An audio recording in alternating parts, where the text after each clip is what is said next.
अस्सलाम वालेकुम students, smart chemistry hub में मैं हूं आपकी केमिस्ट्री ट्यूटर। इस वीडियो में आपको मिलेगा पंजाब बोर्ड की केमिस्ट्री 10th की न्यू बुक का हर टॉपिक बहुत इजी और इंटरेस्टिंग वे में। तो चलिए स्टार्ट करते हैं। स्टूडेंट्स, इस बुक में आपका चैप्टर आपका है states of matter and phase changes.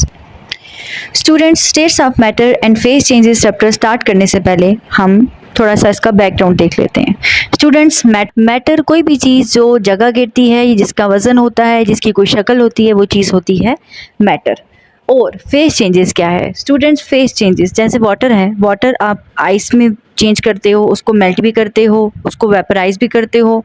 ये इसकी स्टेट्स ऑफ मैटर की जो फिजिकल स्टेट्स चेंज हो रही हैं, इसको कहते हैं स्टूडेंट्स फेज चेंजेस। अब इसमें आप वाटर के एग्जांपल्स भी देख सकते हो। इसके अलावा लिक्विड नाइट्रोजन, ठीक है, नाइट्रोजन गैस, उसको आप कंडेंस करके कम टेम्परेचर पे और हाई प्रेशर पे आप उसको जब लिक्विड फॉर्म में कन्वर्ट करते हो तब भी वो उसकी फेज चेंज ही होगी। स्टूडेंट्स, इस चैप्टर का फर्स्ट पेज आपको कुछ इन बड़े बड़े पैराग्राफ पर मुश्तमिल नज़र आएगा। इन स्टूडेंट्स इन पैराग्राफ्स को देखकर ही बहुत ज़्यादा परेशान हो जाते हैं।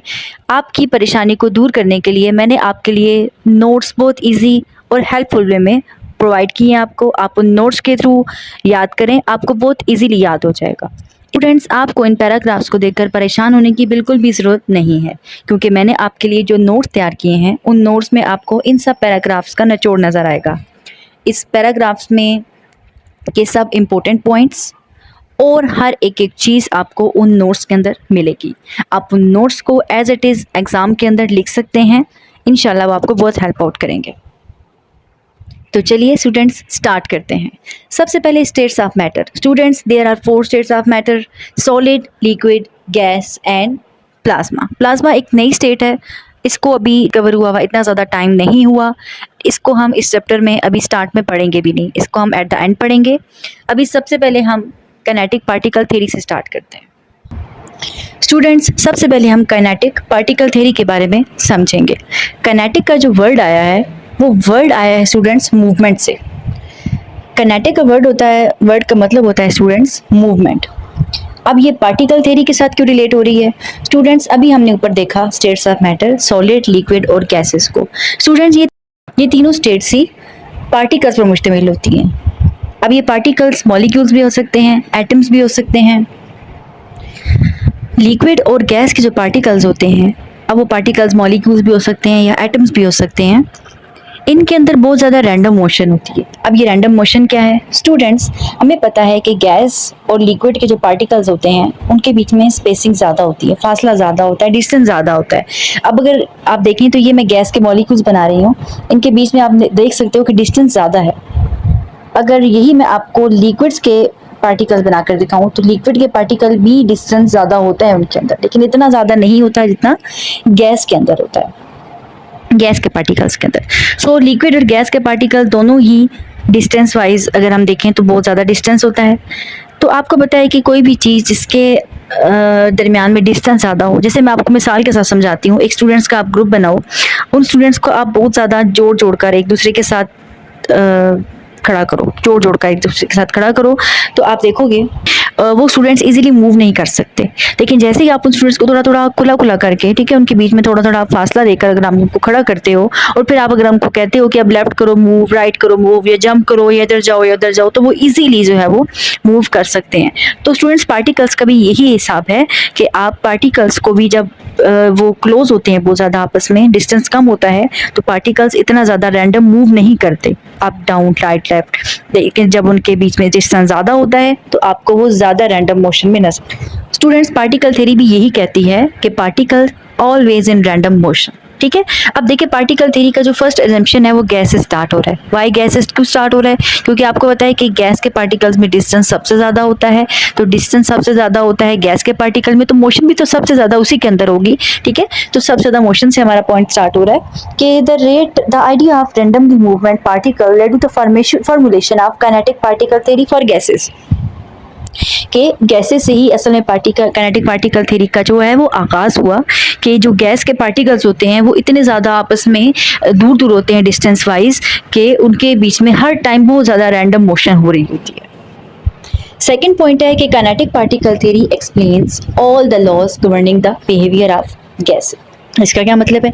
इसका मतलब है कि जो गैसेस के ऊपर जितने भी लॉज, जैसे कि boys law, Charlie's law, Graham's law, ये सब के सब जो लॉज हैं जो गैसेस के लिए स्पेसिफिकली बने हुए हैं, ये उनकी मूवमेंट के हिसाब से उनके ऊपर ये theory, kinetic particle theory exactly fit आती है। वो ऑब्जेक्शन नहीं देती कोई भी, ठीक है। उसके जो लॉज हैं उनको एग्जैक्ट वो एक्सप्लेन करती है ये theory. Third point, students, it explains the composition of liquid and solid states of matter. Same like gases, kinetic particle theory solid और लिक्विड पार्टिकल्स के लिए भी एक्सप्लेनेशन प्रोवाइड करती है। क्या एक्सप्लेनेशन? कि गैसेस की निस्बत लिक्विड के पार्टिकल कम स्पेस्ड होते हैं और सॉलिड के तो बहुत ज़्यादा नेग्लिजिबल उनके बीच में स्पेसिंग होती है। फोर्थ पॉइंट है स्टूडेंट्स कि it explains the inter conversion of all the three states. What does it mean? कि सॉलिड से लिक्विड में जाना, लिक्विड से वापस सॉलिड में जाना। जब आप उसे बॉयल करते हो लिक्विड को तो वो वेपर स्टेट में चला जाता है, ये भी एक फेस चेंज है। आप उसको कंडेंस बैक करते हो टेम्परेचर को कम करके, प्रेशर को ज़्यादा करके, तो वो लिक्विड में कन्वर्ट हो जाता है। इससे क्या होगा? इससे वो कंडेंसेशन का प्रोसेस वो भी फेस चेंज होगा। स्टूडेंट्स, फोर्थ पॉइंट है कि physical state differ in physical properties while there chemical nature remains the same. इसका क्या मतलब है? स्टूडेंट्स, इसका मतलब है कि वाटर, उसका जिसका फार्मूला जो वाटर का है वो क्या है? H2O। स्टूडेंट्स, वाटर का फार्मूला H2O ही रहेगा, चाहे वो आइस की फॉर्म में हो, चाहे वो लिक्विड वाटर की फॉर्म में हो, या चाहे वो गैस की फॉर्म में हो, वेपर्स की फॉर्म में हो। वाटर का जो फार्मूला है वो H2O ही रहेगा, ठीक है। तो क्या मतलब हुआ कि फिजिकल स्टेट तो वाटर की चेंज हुई, लेकिन उसका जो केमिकल प्रॉपर्टी है, जो केमिकल फार्मूला है, वो उसकी क्या हुई? सेम रही।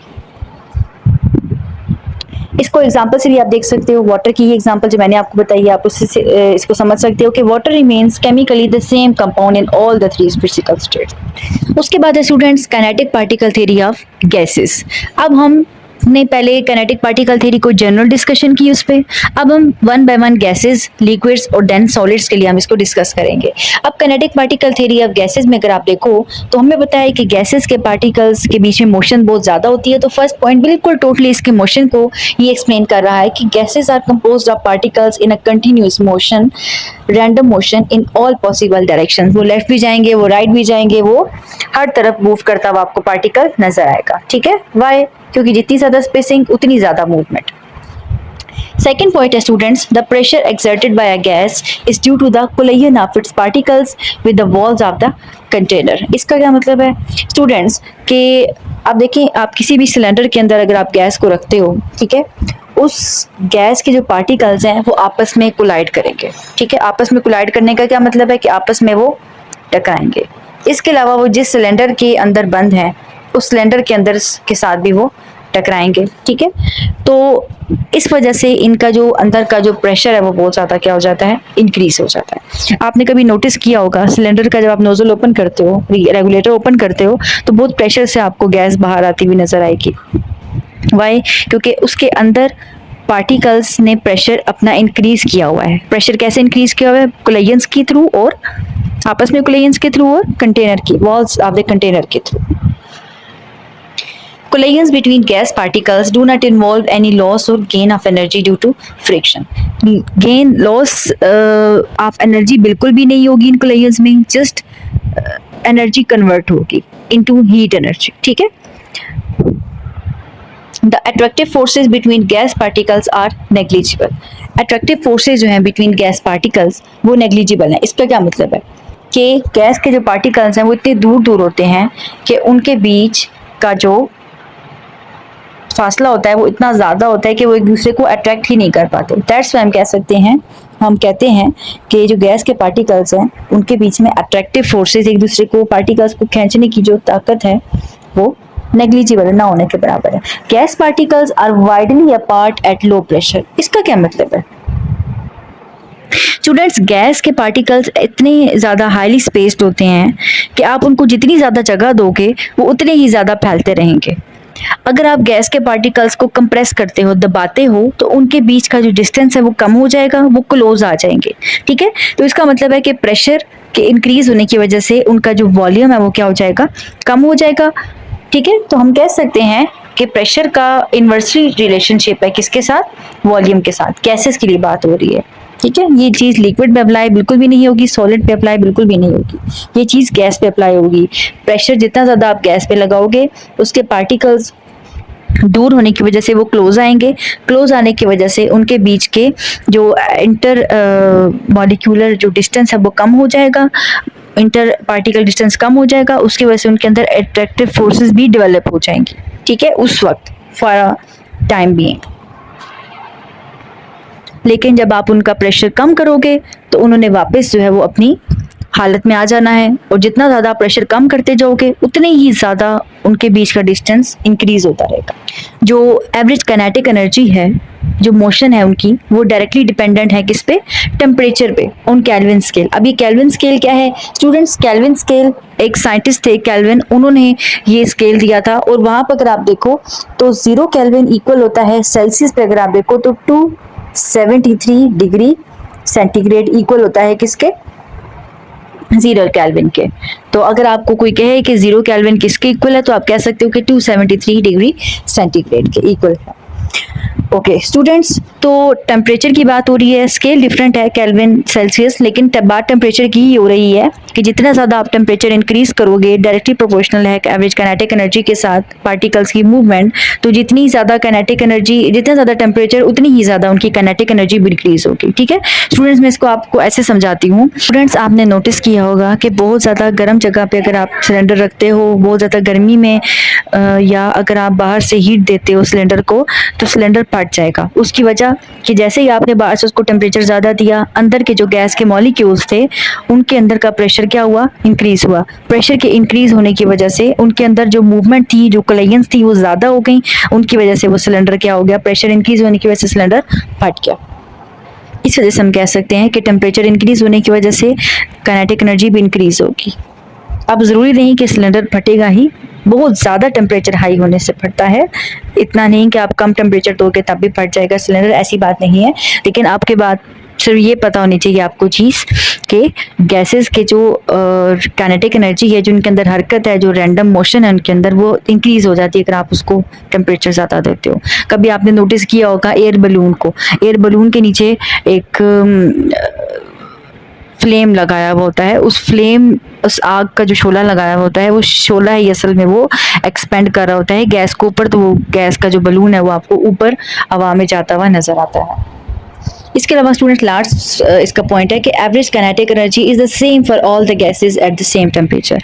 What does it mean? कि आप अगर डिफरेंट गैसेस को सेम टेम्परेचर देते हो तो उनकी जो एवरेज काइनेटिक एनर्जी होगी वो सेम ही रहेगी। ठीक है, क्योंकि फिजिकल स्टेट जो सेम है, गैसेस जो हैं। ओके स्टूडेंट्स, अब हम मूव करते हैं kinetic particle theory of liquids की तरफ। Students, kinetic particle theory of liquids में फर्स्ट पॉइंट वही पार्टिकल्स के डिस्टेंस की बात हो रही है कि गैसेस की कंपैरिजन में हम अगर देखें तो लिक्विड्स के पार्टिकल्स का जो डिस्टेंस है वो काफ़ी हद तक क्लोज होता है एक दूसरे से। इसी वजह से आपको वाटर नज़र आता है। वाटर आपको जब वेपर्स की फॉर्म में आप उसे कन्वर्ट करते हो, जब वो गैस की फॉर्म में चला जाता है तब वो आपको नज़र नहीं आता। इस वक्त हवा में भी आपके पास वाटर मौजूद है, लेकिन आपको नज़र क्यों नहीं आ रहा? क्योंकि वो गैस की फॉर्म में है। गैस के पार्टिकल्स दूर होते हैं, वो आपको नेकेड आई से नज़र नहीं आते। लेकिन अगर आप वाटर को देखो, लिक्विड वाटर को, तो वो आपको नज़र आएगा। क्यों नज़र आएगा? क्योंकि उसके पार्टिकल्स समहाउ क्लोज होते हैं as compare to gases. Liquid के पार्टिकल क्लोज तो होते हैं गैसेस की कंपैरिजन में, बट इतने ज़्यादा क्लोज नहीं होते कि उनके अंदर मूवमेंट ना हो सके। मूवमेंट फिर भी होती है उनके अंदर। ओके, थर्ड पॉइंट है students, the particles of liquid do not have any fixed position and shape. जो लिक्विड के पार्टिकल है उनकी कोई फिक्स पोजीशन नहीं होती और कोई फिक्स शेप नहीं होती। इस बात का मतलब है कि वाटर को अगर आप गिलास में रखते हो तो वो ग्लास जैसी शेप अटेन कर लेगा, अगर आप उसे जग में डालते हो तो वो जग जैसी शेप अटेन कर लेगा, अगर आप उसे प्लेट में डालते हो तो प्लेट जैसी शेप अटेन कर लेगा। स्टूडेंट्स, फोर्थ पॉइंट है कि due to the presence of inter particle forces are liquid as a fixed volume. देखिए, इसकी फिक्स पोजीशन और शेप तो नहीं होती, लेकिन फिक्स्ड वॉल्यूम जरूर होता है। इसी वजह से आपको वाटर गिलास के अंदर जब आप वाटर डालते हो तो आपको वो हाफ फील्ड नजर आता है। अगर आप उसे हाफ फील्ड डालते हो तो अब वो उछलता हुआ नजर नहीं आएगा अनटिल एंड अनलेस के आप उसे बाहर से कोई फोर्स देते हो जिससे वो जंप करे, बाहर उछले, स्प्लैशेस उसके आपके ऊपर गिरे हैं या ज़मीन पे गिरे, वो नहीं गिरेंगे। कब? गिरेंगे जब आप उसे बाहर से कोई फोर्स दोगे। लेकिन अगर रेस्टिंग फेज पे आप उसे ग्लास में हाफ ग्लास फिल करके पानी का डालते हो, रखते हो, तो आपको वो हाफ फिल्ड ही नजर आएगा और वो अपनी रेस्टिंग फेज तक ही नजर आएगा, बिल्कुल फिक्स नजर आएगा, फिक्स्ड वॉल्यूम में। लिक्विड, अब इसकी वजह क्या है? इसकी वजह है स्टूडेंट्स उसके पार्टिकल्स का एक दूसरे से क्लोज होना। उसके पार्टिकल इतने क्लोज होते हैं कि वो फैलते नहीं हैं, स्प्रेड नहीं होते। स्टूडेंट्स, फिफ्थ पॉइंट है a liquid keep its level as well. Water है, वाटर आप ग्लास में डालते हो, आपको उसका एक लेवल नजर आता है, बिल्कुल स्ट्रेट लेवल नजर आएगा, ठीक है। गैसेस में ये प्रॉपर्टी नहीं है। In a liquid the particles show all the three states of movement. Which three states students? Translational, rotational and vibrational. अब ये कौन सी मूवमेंट की बात हो रही है, कौन सी स्टेट्स की बात हो रही है, अभी नेक्स्ट आपको पता चल जाएगा थोड़ी ही देर में। स्टूडेंट्स, लास्ट में हमारे पास है kinetic particle theory of solids. अब लिक्विड और गैसेस की निस्बत सॉलिड्स की जो किनेटिक थ्योरी है वो थोड़ी सी डिफरेंट होगी। सिर्फ डिफरेंस क्या होगा? पार्टिकल के डिस्टेंस का, कि सॉलिड के सब्सटेंसेस के बीच का जो डिस्टेंस होता है, पार्टिकल्स को डिस्टेंस होता है, वो बहुत ज़्यादा नेग्लिजिबल होता है, ना होने के बराबर होता है। ना होने के बराबर होने का मतलब है कि वो इतने ज़्यादा टाइटली पैक्ड होते हैं कि उनके बीच में स्पेसिंग बिल्कुल ना होने के बराबर होती है। इन स्पेसिंग ना होने की वजह से ये मूव नहीं कर सकते पार्टिकल्स, ठीक है। जो चीज़ इतनी ज़्यादा कॉम्पैक्ट है, इतनी ज़्यादा टाइटली पैक्ड है, वो कैसे मूव करेगी? तो स्टूडेंट्स, यहाँ पर आपके पास सबसे फर्स्ट पॉइंट है कि सॉलिड सब्सटेंसेस में कंसिस्ट ऑफ आयंस। जैसे फॉर एग्जांपल सोडियम क्लोराइड, आप घर में नमक यूज करते हैं ना, वो आयंस की फॉर्म में होता है। आयंस की फॉर्म में मतलब कि सोडियम के ऊपर पॉजिटिव चार्ज होता है, क्लोरीन के ऊपर नेगेटिव, और ये ऑपोजिट चार्जेस ही एक दूसरे को होल्ड करके रखते हैं। इसी वजह से आपको नमक नमक की फॉर्म में नजर आता है, जस्ट इन ऑपोजिट चार्जेस की वजह से, ठीक है। तो ये आयंस की फॉर्म में भी हो सकता है, एटम्स की फॉर्म में भी हो सकता है। जैसे आपके पास मेटल्स हैं, आयरन, सल्फर नॉन मेटल है। इसके अलावा बहुत सारे मेटल्स, नॉन मेटल्स आपको नजर आएंगे जो कि सॉलिड की फॉर्म में है। कार्बन नॉन मेटल है, सॉलिड की फॉर्म में होता है। एंड मॉलिक्यूल, जैसे वाटर, वाटर H2O मॉलिक्यूल है, ठीक है। तो सॉलिड बहुत सारी स्टेट्स में हो सकता है। सेकेंड पॉइंट है कि इंटर पार्टिकल जो डिस्टेंस है, जो फोर्सेज हैं, वो स्ट्रॉन्ग होती हैं। वाई? क्योंकि पार्टिकल के बीच में डिस्टेंस ही इतना कम होता है, ना होने के बराबर नेग्लिजिबल होता है, कि वो पार्टिकल एक दूसरे को बड़े अच्छे से होल्ड कर लेते हैं। होल्ड एक दूसरे को करने की वजह से आपको पार्टिकल के बीच में फोर्सेस, एट्रैक्टिव फोर्सेस नजर आएंगी। इसी वजह से आपको नमक नमक की फॉर्म में एक जगह नजर आता है, कॉम्पैक्ट फॉर्म में। थर्ड पॉइंट है student, these forces keep the particles arrange in a fix position. आपको कोई भी सॉलिड चीज है, चेयर है, टेबल है, लोहा है, मेटल है, ठीक है, ये सब चीजें आपको, डोर, विंडो, ये सब चीजें आपको एक जगह पे फिक्स पोजीशन पे ही नजर आएंगी, ठीक है। क्यों? क्योंकि इनके पार्टिकल्स एक दूसरे को टाइटली होल्ड करके रखते हैं। फोर्थ पॉइंट है the particles possess vibrational motion only. अब ये वाइब्रेशनल मोशन कौन सी होती है स्टूडेंट्स? ये वो मोशन होती है जो कि आपको गिटार के स्ट्रिंग्स में नजर आती है, ठीक है, वाइब्रेशन। क्योंकि गैस के और लिक्विड के पार्टिकल में डिस्टेंस ज़्यादा होता है, इसलिए वो मूव करते हैं, रैंडम मूव करते हैं। लेकिन सॉलिड के जो पार्टिकल्स हैं वो इतने ज़्यादा हाईली पैक्ड होते हैं, इतने टाइटली पैक्ड होते हैं कि वो रैंडम मूव नहीं कर सकते, वो फिर जस्ट वाइब्रेट करते हैं।